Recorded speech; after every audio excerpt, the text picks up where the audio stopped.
Bonjour, aujourd'hui je vous fais une vidéo un peu spéciale sur un jeu qui s'appelle Les Jardins de Colette. C'est un jeu paru aux éditions Le Souffle d'Or. Donc c'est un jeu orienté comme tous les ouvrages de la maison d'édition, plutôt développement personnel. Mais vous allez voir, c'est un jeu un peu particulier, genre jeu de loi. Euh, et on peut s'en servir de façon assez spéciale. Vous allez voir ça. Alors, l'auteur s'appelle Sabine de Wulf. Elle a fait plusieurs jeux chez les éditions Le Souffle d'Or. Et qui sont tous des très chouettes jeux. Alors, orientés plus donc développement personnel que c'est pas du tout des jeux sur la divination. Mais en fait, l'intérêt des formes proposées sont, enfin, en fait, elle propose des formes très très créatives avec plusieurs choses qui se rencontrent, notamment les écrivains, l'écriture, la poésie. Euh, des, alors, il y a des jeux de cartes avec plusieurs. Je vais vous montrer. Là, par exemple, il y a le jeu des miroirs. Et le jeu des miroirs, il a des cartes. Il y a plusieurs. Donc voici les cartes. Il y a plusieurs, comment dire, thèmes. Plusieurs. Je trouve pas le mot. Séries de cartes, voilà. Plusieurs séries de cartes avec des séries un peu poèmes. Donc là, on est sur l'auteur Jules Supervielle. Des séries personnages avec des illustrations, des très belles illustrations qui sont faites par sa maman en fait et qu'on va retrouver dans ce jeu Les Jardins de Colette. Et donc c'est à chaque fois un parcours plutôt initiatique et les livres sont très bien faits, les livres accompagnants. Il y a beaucoup de propositions. Il y a aussi des correspondances à la fois planétaires, de couleurs, etc. Enfin, c'est très très créatif. Après, c'est des jeux qui demandent beaucoup de s'y plonger, de faire un travail d'appropriation parce que il y a beaucoup beaucoup de choses, c'est très riche, mais il faut soi-même trouver sa façon qui nous accommode à nous de s'en servir. Donc, donc c'est vachement intéressant et il y en a un autre que j'aime beaucoup beaucoup. Il s'appelle Les Trois Chevaux d'Or. Il part du conte de Grimm. Et en fait, j'aime beaucoup l'esthétique de ce jeu. J'aime les cartes, qui sont des collages, je crois, faits aussi peut-être par quelqu'un de sa famille. Je sais plus, là je vais peut-être dire des bêtises, mais c'est des très beaux collages. Et l'intérêt aussi de ce jeu, c'est qu'il y a des lettres. Et moi, de plus en plus, j'aime quand il y a des lettres dans les cartes parce que ça, on peut faire venir un mot, ça nous fait, enfin, ça augmente les capacités de signification, même divinatoire. Ça nous fait venir des mots-clés et ceux qui nous viennent en premier vont nous dire quelque chose, vont nous parler au niveau de l'inconscient. Donc, c'est vraiment des super jeux. Et alors, en fait, ce jeu des Jardins de Colette, je l'avais vu et en fait c'est un jeu je crois, qui est vendu à 4,50 € sur les éditions Le Souffle d'Or. Alors je ne sais pas si c'est parce que c'est une fin de stock, qu'il n'a pas du tout de succès, etc. Mais c'est vraiment bradé, quoi. C'est moins cher que les frais de livraison en fait. Et donc je l'ai pris parce que ça m'intriguait et je connaissais l'autrice. Et puis, en fait, j'ai pas réussi vraiment à m'en servir de ce jeu parce que, voilà, c'est assez dense, hein. Regardez le livre, donc il vient dans une boîte comme ça, toute simple, cartonnée, avec, avec un livre, donc du coup, je regarde parce que on dirait que j'ai oublié quelque chose dans la boîte. Non. Donc avec un gros livre de 300, à peu près 340 pages. Donc c'est très gros. Il y a beaucoup de choses. Donc au départ, faut vouloir rentrer dedans et se l'approprier, faut avoir le temps, faut vraiment s'y consacrer. Et j'avais pas trop réussi à le faire. Et en fait, ce qui s'est passé, c'est que il y a Chloé Bonfil de la chaîne Licorne Indigo. Je vous mettrai le lien en description de cette vidéo. Elle a fait récemment pas mal de vidéos sur l'idée de faire de la divination ou de la guidance, quoi, un peu plus générale, via des supports de jeux de société ou autres. Et elle a fait notamment une vidéo avec un jeu de loi, tout simplement, puisque là, on a aussi une base de jeu de loi, même si là, on va voir que c'est le serpent qui a été pris comme thème. Et d'ailleurs, elle explique bien ça, hein, pourquoi elle a... Tout est expliqué, hein, tous les symboles, etc. Et c'est pour ça, c'est très riche. Et donc, voilà, Chloé a fait une vidéo là-dessus, et donc elle se sert d'un plateau de jeu de loi, et elle a mis en place tout un système. Donc c'est un plateau qui est très bien illustré, avec plein de cases. Je crois qu'il y en a 64 ou un truc comme ça de cases. Ici, on en a 32, plus une qui est la case d'infini, mais dont je me sers pas pour les tirages. Mais vous allez voir, donc on a 32 cases, donc ça pourrait faire comme un jeu de 32 cartes, on va dire 32 significations possibles de cartes. Ça fait comme des petites cartes en fait, hein, les cases. Et en fait, c'est...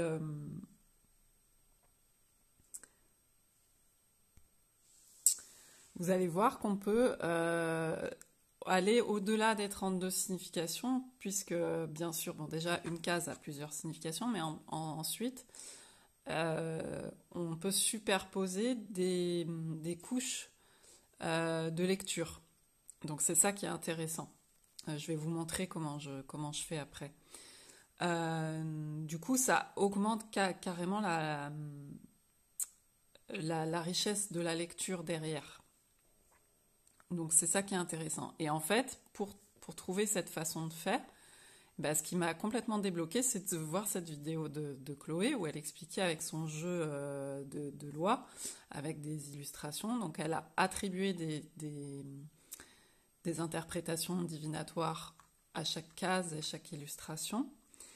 Et ensuite, elle a tout un système de tirage qui va faire qu'elle va explorer ça, et puis par rapport à une question posée, répondre à la question grâce à ça, au lieu de se servir en l'occurrence des cartes ou d'une autre méthode divinatoire. Et ça m'a complètement débloqué pour utiliser ce jeu. Du coup, je vais vous montrer comment je fais, et c'est une façon qui a inspiré vraiment complètement de la façon dont elle a proposé dans sa vidéo. Et avant toute chose, je vais juste quand même vous présenter rapidement le livre si ça vous intéresse. En fait, c'est un... Bon, vous voyez la taille du sommaire, c'est quand même très très important. Il y a beaucoup de choses. En fait, ça fonctionne... Déjà, il y a une introduction, si on prend le temps de lire, qui est très intéressante. En fait, sur sa vision de Colette. Parce qu'en fait, cette Sabine de Wulf, là, elle travaille avec... à la base, elle a une formation, je crois, de prof de lettres, d'agrégé de lettres. Et donc, elle travaille vraiment avec des auteurs dans la profondeur des textes, etc. Et donc sur l'autre jeu, par exemple, on a Jules Supervielle, l'autre on a un conte de Grimm, et elle va chercher derrière tout cet aspect littéraire qu'elle a, aussi la sagesse des mythes qui a creusé là-dedans, les symboles, et là elle attribue à Colette toute une sagesse païenne dont l'autrice ne s'est pas revendiquée, mais bien sûr qu'on peut y trouver dans ces textes qui sont très... dans la poésie souvent d'ailleurs, hein, vu qu'il y a des descriptions de sensations, de ce qu'on voit, de ce qu'on touche, de ce qu'on écoute, et puis des allusions aussi parfois, pas forcément directement à des divinités, mais à des choses qui symboliquement sont rattachées à, à tout ce qui est ce qui peut être archétypal, etc. Donc nous, effectivement, son travail, il est très précieux à Sabine de Wulf pour nous amener dans ces textes et en même temps en faire un outil pratique, parce que vraiment, sa démarche, c'est de faire des choses pratiques. Il y a énormément d'exercices dans le livre. Si on aime ça, de faire... il y a vraiment ce qu'il faut pour faire des exercices ça peut être du dessin, de l'écriture, ça peut être des exercices de respiration, avec le corps et tout, il y a beaucoup de choses. Voilà. Donc à la base, elle a fait... donc il y a d'abord un guide de voyage, donc elle explique comment on utilise ce livre-jeu. Elle a séparé en fait en 3 circuits. Il y a 3 façons possibles. En fait, là, c'est vraiment pour vous présenter le livre, mais moi, je l'utilise pas comme ça. Je vais vous montrer après comment j'utilise. Donc, il y a un circuit symbolique où là, elle va expliquer le jeu, comment il est. Chaque case, il va y avoir une citation à chaque fois d'un livre de Colette et la signification derrière. Symbolique qu'elle en dégage, et donc on va avoir des clés d'interprétation. Ensuite, il y a le circuit littéraire. Si on veut aussi aller regarder chaque case aussi, elle reprend chaque case avec l'aspect littéraire en creusant. Et dans la partie littéraire, par exemple, on va avoir aussi donc autour du puits. Vous voyez par exemple sur une case, je vous montre un exemple. Donc là, texte numéro 14, donc ça veut dire qu'on va être sur la case 14. Et on ne voit pas bien là, parce que c'est un tout petit, mais il y a un puits qui est dessiné. Et d'ailleurs, c'est une reprise des symboles du jeu de loi. Dans le jeu de loi, je crois qu'il peut y avoir un puits, il y a une échelle aussi. Je ne sais plus, une prison, une case avec des dés pour relancer, ce genre de truc. Et donc là, elle reprend la case puits. Elle explique le contexte de l'œuvre de Colette à laquelle il fait référence dans cette case, à travers cette case. Et puis, il y a des thèmes, le resserrement de l'espace, le chemin du retour. Vous voyez, c'est très très fourni autour du puits. Et à la fin, ce texte dans votre vie. Alors, tout va être, quand ça va être ce texte dans votre vie, par exemple là, ça va être du grand large de votre existence adulte à la source de votre esprit d'enfance. Il y a toujours un fil d'Ariane, un filet d'eau précieuse qui vous guide dans le puits de votre corps. Plongez-y donc sans hésiter. Bien sûr, Colette, elle, hésite encore. Elle vous parle de fantômes ou du leur, ce que l'ombre du désir amoureux plane encore sur son jardin provençal. C'est que l'ombre du désir amoureux plane encore sur son jardin provençal. Cependant, l'écrivain a ce précieux pressentiment que tout est devenu simple. Le passé composé, accompli, a remplacé le conditionnel. Ouais, bon, c'est des choses comme ça qu'elle explique. C'est en lui que notre Éden puisera sa nourriture essentielle. Donc là, l'idée, c'est de se situer toujours où que nous soyons dans notre corps et non dans notre esprit, souvent dispersé. Donc c'est de la guidance générale. plutôt du développement personnel, des conseils de sagesse, voilà. Mais on en retrouve ça dans les parties même littéraires. Et ensuite, il y a un circuit ludique. Donc, elle propose carrément un jeu, tout simplement un jeu de loi. Parce qu'en fait, ce qui est génial, c'est qu'à la base, le jeu de loi, c'est aussi un jeu initiatique, en fait. Et il y a une dimension symbolique, il y a une dimension mystique, ésotérique, quoi, en fait. Et on l'a oublié en jouant comme ça avec les enfants. Dans les jeux qu'on a, mais tous les jeux, la marelle, tout ça, il y avait cette dimension terre, ciel, etc. C'était un parcours aussi initiatique, de sagesse, etc. De transmission autour de ça. Et donc là, c'est vraiment l'idée de faire ça, de reprendre cet aspect du jeu, quoi. Et donc, dans le circuit ludique, donc j'ai mon petit marque-page, c'est l'endroit où je vais voir en premier, moi. On a des petits, on a la citation du livre de Colette qui est reprise, et ensuite on a un exercice. Besoin, par exemple, l'herbe qui guérit, besoin d'autrui et peur de l'abandon. Donc on va avoir des choses qui sont ciblées, puis un petit exercice. Alors moi je fais pas forcément ça, parce que je vais m'en servir plus pour répondre à des questions, comme avec un jeu de cartes. Mais du coup, je vais essayer de recenser un peu, moi, au crayon, soit des mots-clés. Après, on ne peut pas vraiment faire de divination, mais par contre, on peut compléter à côté, après son tirage, avec un jeu de cartes divinatoire, par exemple, si on veut avoir une réponse un peu plus divinatoire. Mais là, on va être plus dans de la guidance et des conseils de sagesse. Mais ça répond très bien, en fait. Donc, en fait, je fais ça. Je m'en sers. Je vais vous montrer très concrètement comment je m'en sers. Donc, voilà.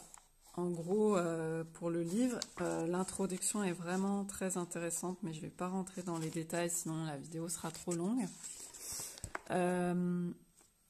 En fait, c'est un jeu qui est basé sur le chiffre 8 et 4, enfin, principalement sur ces chiffres-là.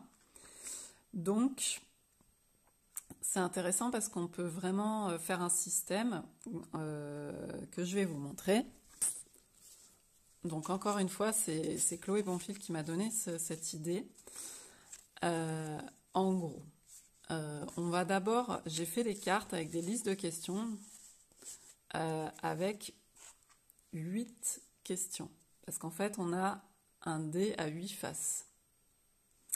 Et vous remarquerez donc qu'on a 32 cases. En fait, on a 4 fois 8 circuits. Et en plus, c'est symbolisé par des couleurs. C'est-à-dire qu'on a d'abord un circuit noir de 8 cases. Et on arrive à chaque fois à un chat. Et le chat, en fait, c'est ce qui remplace l'oie dans ce jeu. Parce que les chats et les serpents sont très importants dans l'œuvre de Colette du point de vue des jardins. Oui, parce que j'ai quand même oublié depuis le début de dire que ça parlait des jardins, surtout dans l'œuvre de Colette. Et moi, c'est ça aussi qui m'a attirée, parce que les jardins, c'est quelque chose qui me parle beaucoup, à la fois d'un point de vue physique et réel, les jardins extérieurs, et forcément le lien avec le jardin intérieur. Et donc, Sabine de Wulf, elle a étudié l'aspect jardin dans l'œuvre de Colette. Et donc ça donne quelque chose de très intéressant sous forme de jeu. Donc on a 8 cases d'un circuit noir, ensuite 8 cases d'un circuit rouge où on arrive aussi à un chat qui remplace l'oie, et 8 cases d'un circuit jaune et 8 cases d'un circuit bleu. En fait, donc il y a 4 circuits, donc ça fait 32 cases, et puis là on a l'infini, donc qui rappelle aussi le 8. Donc tout ça est vraiment très symbolique, elle l'explique bien. Et en fait, ça correspond à des phases de la vie de Colette et de son œuvre en rapport avec ce jeu, donc de l'aspect jardin dans son œuvre. Et donc là, on va être dans la partie plus ancienne, plus inconsciente au niveau des peurs et des désirs. Là, on va être dans la partie plus, je crois, vers 40 ans, par là, où elle refait un retour il y a un retour de l'enfance et donc de la découverte de l'Éden intérieur. Ensuite, la partie jaune, ça va être plus déjà plus de maturité à partir de 60 ans, tout ça, et puis d'aspect solaire, de gloire, de tout ce que peut inspirer aussi la couleur jaune, hein, parce que les couleurs sont pas choisies au hasard non plus, il y a tout un symbole. Et ensuite, le parcours bleu, sur la fin de sa vie, ça va être voilà, beaucoup plus au niveau de la sérénité, de la spiritualité, même si on peut pas par exemple dire que c'était un écrivain forcément de spiritualité, pas du tout, mais quand on lit son œuvre, il y a des éléments de sagesse et c'est ça qu'elle explique. En fait, il y a une sagesse qui est écrite à travers ces textes. Du coup, pour la méthode de jeu, je vais me servir parce qu'en fait l'idée c'est que je vais tirer.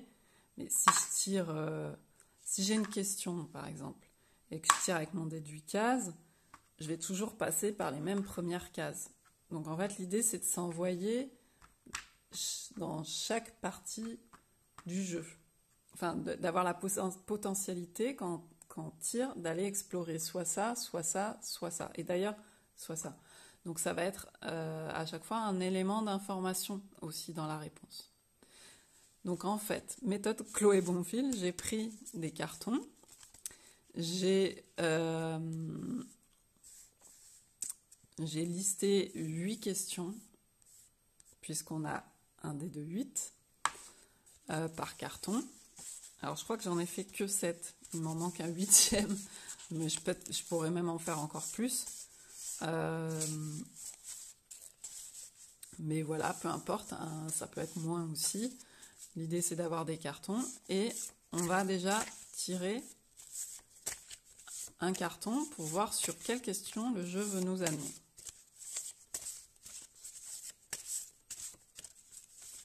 Donc je choisis, hop, voilà, donc j'ai un carton avec mes listes de questions. Je tire le dé, qui roule pas beaucoup parce que c'est un dé triangulaire, donc on a le 3. Donc là, le 3, c'est ce que je dois travailler en ce moment. Donc je vais partir sur cette question 3, ce que je dois travailler en ce moment. Après, l'avantage, c'est que j'ai 4 pions pour jouer comme au jeu de loi. Et sauf que ces 4, je vais m'en servir justement en référent de zone. C'est-à-dire que j'ai une zone bleue justement, j'ai une zone rouge, j'ai une zone jaune, et j'ai une zone noire, mais je vais mettre le vert, parce qu'en plus le vert, ça fait vraiment forêt. Pour moi, ça renvoie aussi à l'inconscient. Et donc, on est dans la partie la plus qui renvoie le plus à l'inconscient, là. Donc, voilà. Donc, en fait, une fois que j'ai ma question, donc ma question, c'est ce que je dois travailler en ce moment, je vais tirer au hasard un pion et je tombe sur le jaune. Donc je sais que je vais partir sur une réponse du parcours jaune. Donc déjà ça me donne un autre élément d'information, c'est que on est plus déjà dans un espace où je vais vous dire comment elle le décrit un peu dans le bouquin, puisqu'elle évoque la symbolique des couleurs et à quoi ça fait référence.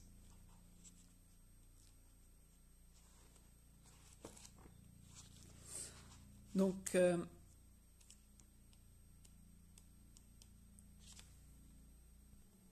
voilà, j'ai noté dans mon bouquin, parce qu'en fait elle le décrit à un endroit, la couleur jaune, la symbolique, tout ça. Donc on est dans la partie la voie de la terre-mère, et l'idée de se relier à l'univers. Et en fait, donc ça correspond à la soixantaine pour Colette et après. Et donc ça va être un espace où on est plus sur la thématique de la gloire, de la clarté aussi au niveau de la vision. Parce que le soleil, le jaune c'est le soleil, et le soleil c'est ça aussi, c'est y voir plus clair. Il y a l'idée de terre-mer, d'œuf d'or aussi, et c'est marrant parce que le jeu de loi, c'est ça aussi, c'est en référence à loi. Loi, c'est la mère loi aussi, et c'est un personnage quelque part légendaire dans notre culture. Et en fait, ça fait vraiment référence à toute notre culture païenne, notre tradition païenne, les contes de la mère loi. En fait, c'est comme une sorte de divinité qui raconterait des histoires, qui enseignerait une divinité donc féminine plutôt, donc une déesse mère, on va dire. Et on est aussi dans ce thème, puisqu'elle explore aussi ça par rapport à sa mère, à elle, Colette. Donc on a aussi l'idée de maturité et de fertilité. Donc déjà par rapport à notre question, on sait qu'on va être un peu dans cette thématique-là. Ensuite, l'idée c'est, donc on est sur le parcours jaune, on va tirer à nouveau notre dé, 2, et donc je vais aller sur la case 2 du parcours jaune, puisqu'il y a 8 cases. Et on tombe sur cette case-là, où je crois que c'est la mère de Colette qui est représentée, et il y a comme un côté justement un peu déesse, un peu rayonnant, un peu solaire, qui peut aussi comporter ses parties sombres, ses aspects sombres, mais voilà.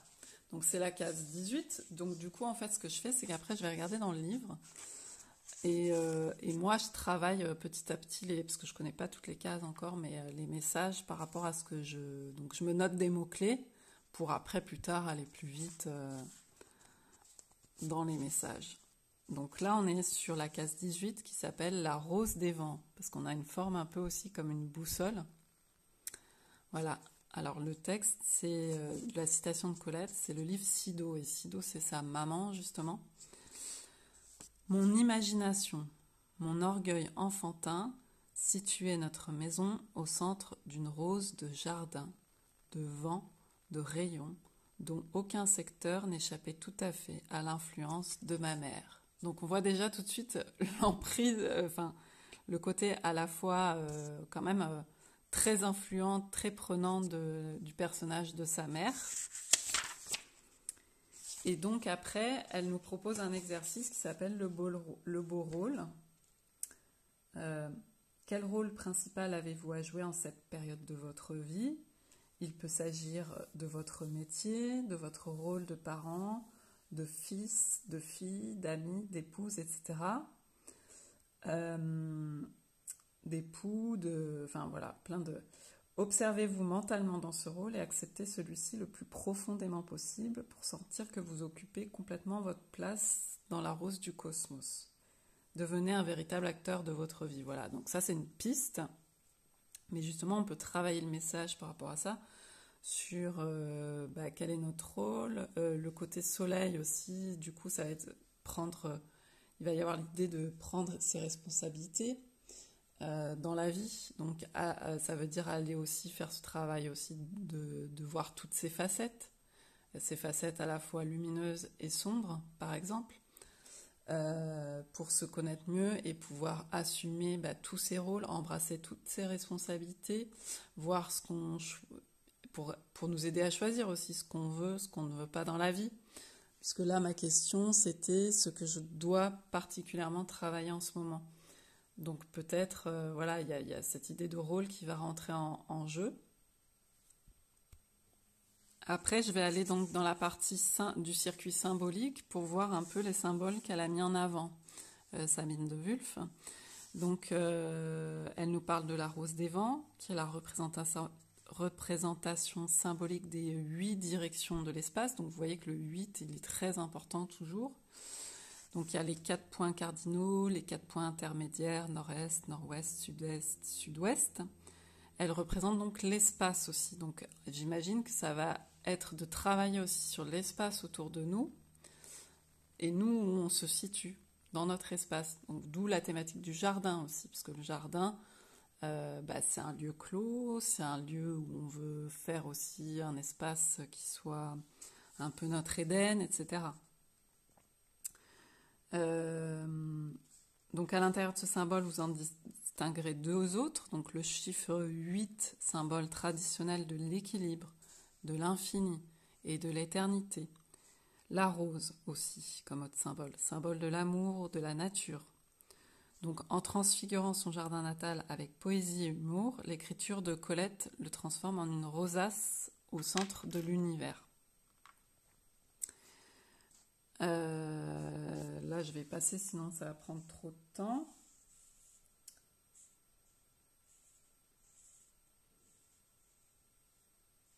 Donc, en fait, elle explique que la maman de Colette occupe une place un peu de... elle peut être attachée un peu à une sorte de mère divine, là, en l'occurrence, par rapport au texte.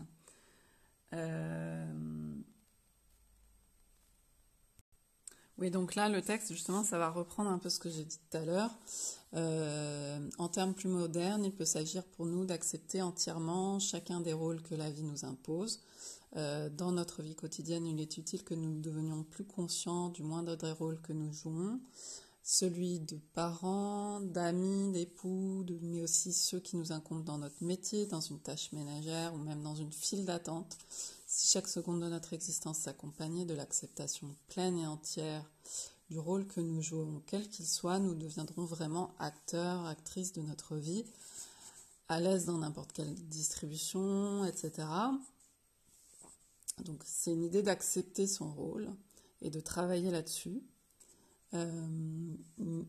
Cette acceptation permet de ne pas s'identifier à lui, de le jouer en liberté, tel un acteur professionnel par exemple. Donc ça peut être intéressant aussi de travailler sur cette piste-là, de dire ok, là j'ai tel rôle, est-ce que je le joue à fond ou pas? En fait j'ai le choix, donc c'est cette remise en perspective que ça va nous faire travailler.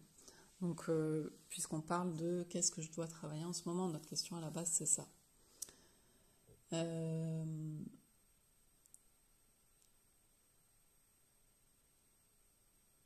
Voilà, donc je vais pas tout vous lire parce que sinon ça va être trop long, mais en gros, donc on a un premier élément de réponse. Ensuite, on va, j'aime bien faire deux cases, comme ça on a deux, ça étoffe un peu la réponse, et puis on a des choses des fois qu'on peut interpréter en les confrontant. Donc du coup, pour refaire une autre case, je vais reprendre mes pions et voir où ça m'emmène. Circuit bleu. Donc le circuit bleu, je vous avais dit, on est plus dans la fin de sa vie, donc ça va être plus aérien, l'esprit, la sérénité, plus ces choses-là, l'ouverture, la liberté aussi, l'idée de liberté. Donc on va être dans ces thèmes. Et je vais retirer mon dé qui ne roule pas et je tombe sur le 6.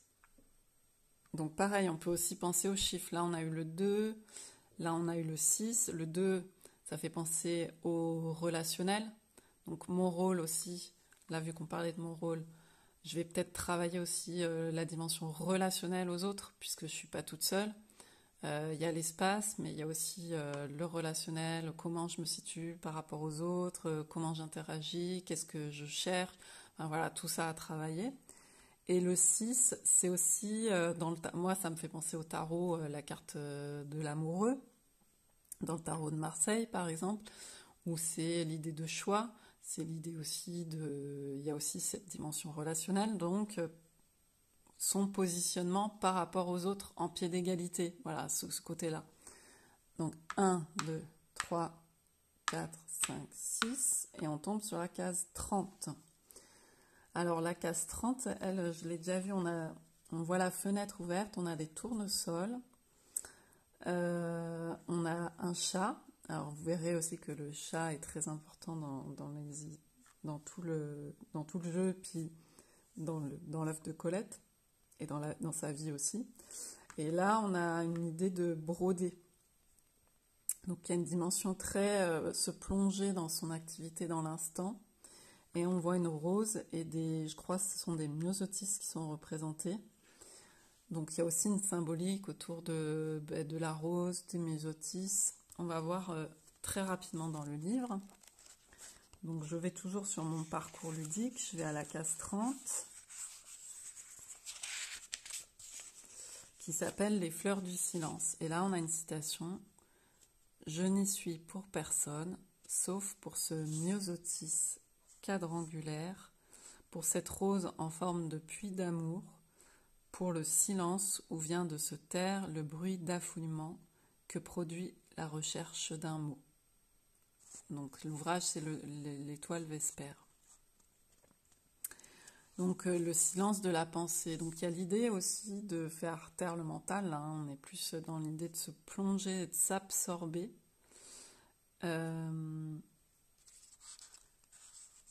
Donc voilà, il y aura un exercice, le silence de la pensée. Fermez les yeux et comme Colette ici qui fait de la tapisserie, détendez votre cerveau. Laissez tomber les pensées et les mots inutiles. Peu à peu, entrez dans le silence de votre esprit. Écoutez ce silence, goûtez-en la qualité.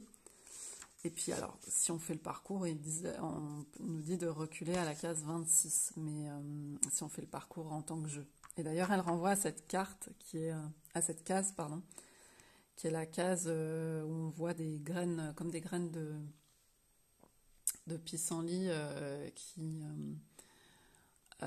qui s'envolent. Donc ça fait penser au côté libération intérieure, à l'aspect, les souhaits aussi et il y a aussi les œuvres qu'on envoie dans le monde. Voilà, il y a cette idée-là. Donc on peut aussi coupler avec ces éléments d'interprétation et de renvoi pour notre interprétation générale. Alors, pour ce qui est du message global, donc ça va être plus orienté aussi sur l'idée de travailler peut-être plus en aspect méditation. Je vais vous la montrer de plus près, la case. Parce que je ne sais pas si vous voyez. Plus en méditation, les mots pouvant venir après, pouvant être écrits, mais peut-être essayer justement d'avoir des espaces d'abord sans mots, très contemplatifs, ou alors dans la visualisation, etc. Et en même temps, travailler sur ce qui nous entoure, par exemple l'espace autour de nous, et sur l'idée de notre rôle, pour répondre à cette question de ce que je dois travailler plus particulièrement en ce moment. Et puis on peut très bien coupler ces messages avec, par exemple, un jeu de cartes. Hier, je tirais avec l'oracle Fontaine, c'est un oracle que j'aime bien aussi, où il y a pas mal de choses à mêler aussi, donc ça fait très ludique. Il y a des lettres aussi, il y a des couleurs, des mots-clés. On peut, par exemple, très bien rajouter donc ce que je dois travailler en ce moment. On va se rajouter une couleur ou un mot-clé.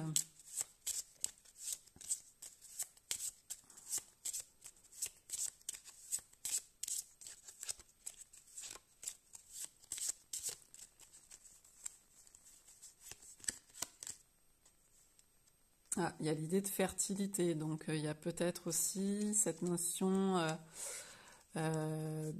d'aller sur la créativité aussi, parce que donc elle est en train de faire une œuvre créative aussi, enfin avec ses mains, de façon pratique dans la matière. Donc peut-être aussi mettre en place des choses pour que je puisse laisser plus de place à ma créativité. Par exemple, qui peut passer par n'importe quel support, le dessin, la photo, la sculpture, du land art dehors, etc. Enfin, tout ce qui va m'amener à peut-être libérer aussi des choses en faisant ça. Donc voilà. Pour le message, plus de guidance, voilà, qui peut être amené avec ce type de jeu. Voilà, bon, bah, cette vidéo est déjà très longue, donc je vais couper là, mais c'était pour présenter ce jeu, Les Jardins de Colette. À bientôt!